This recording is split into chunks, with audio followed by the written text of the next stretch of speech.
Hello everyone, welcome back to my channel. Tense বলতে বোঝায় time of action.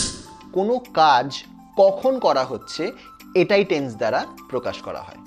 ভার্বের form change করে different টেন্সকে প্রকাশ করা হয়। কাজে টেন্স শেখার সময় ভার্বের ফর্ম কিভাবে চেঞ্জ হচ্ছে সেদিকে নজর রাখবে। টেন্স মেনলি তিন প্রকার: প্রেজেন্ট, পাস্ট, ফিউচার। প্রতিটা টেন্সের আবার চারটে ভাগ রয়েছে: simple, continuous, perfect, perfect continuous. আজ আমরা সিম্পল প্রেজেন্ট টেন্স নিয়ে আলোচনা করব। আর হ্যাঁ, ভিডিওর শেষে তোমাদের জন্য একটা কুইজ রয়েছে। তোমরা সেটাকে সলভ করে আমাকে কমেন্ট সেকশনে লিখে জানিও যে তোমরা কটা আনসার ঠিক করেছো। Let's start. সিম্পল প্রেজেন্ট টেন্সকে ইউজ করা হয় daily routine, present habit, general fact বা ইউনিভার্সাল ট্রুথকে এক্সপ্রেস করার জন্য। যেমন, আমি প্রতিদিন বাজারে যাই, এই সেন্টেন্সটি একটা হ্যাবিট বা ডেইলি রুটিনকে এক্সপ্রেস করছে। এটা প্রেজেন্ট সিম্পল টেন্সের সেন্টেন্স। সূর্য পশ্চিম দিকে অস্ত যায়, এটা একটি ইউনিভার্সাল ট্রুথ বা ফ্যাক্টকে এক্সপ্রেস করছে। তো এটাও হচ্ছে সিম্পল প্রেজেন্ট টেন্সের সেন্টেন্স। এই টেন্সের গ্রামাটিক্যাল স্ট্রাকচারটি হলো subject plus present form of the verb plus object. ভার্বের তিনটি ফর্ম রয়েছে: প্রেজেন্ট, পাস্ট, পাস্ট পার্টিসিপল। যেমন go, went, gone, play, played, played. Simple present টেন্সের ক্ষেত্রে ভার্বের প্রেজেন্ট ফর্ম ইউজ হয়, কিন্তু সাবজেক্ট হি, শি, ইট কোনো নাম বা কোনো সম্পর্ক হলে ভার্বের সাথে এস অথবা ইএস যুক্ত করতে হয়।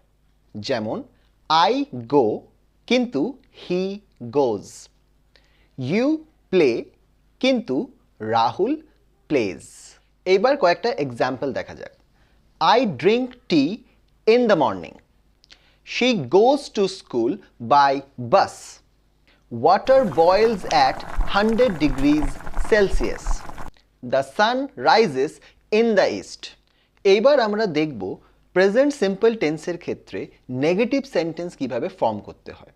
স্ট্রাকচারটা হলো সাবজেক্ট প্লাস ডু অথবা ডাজ প্লাস নট প্লাস ভার্বের first form. Example, I do not watch TV at night. She doesn't like spicy food. They do not play cricket on weekends. He doesn't eat vegetables. এবার আমরা শিখব simple present টেন্সের ক্ষেত্রে interrogative sentence কিভাবে form করতে হয়। স্ট্রাকচারটা হলো ডু অথবা ডাজ প্লাস সাবজেক্ট প্লাস ভার্বের first form. Example, do you like ice cream? Does she go to school every day? Do they play football in the park? Does he watch horror movies? এবার quiz time. তোমাদের জন্য তিনটে পার্টে quiz ready করা হয়েছে। First পার্টে 5টা question রয়েছে, সেকেন্ড পার্টে 4টে কোয়েশ্চেন রয়েছে এবং থার্ড পার্টে 3টে কোয়েশ্চেন রয়েছে। মোট 12টা কোয়েশ্চেন। তোমরা কটা ঠিক করলে এটা আমাকে কমেন্ট সেকশনে লিখে জানিও। Thanks for watching.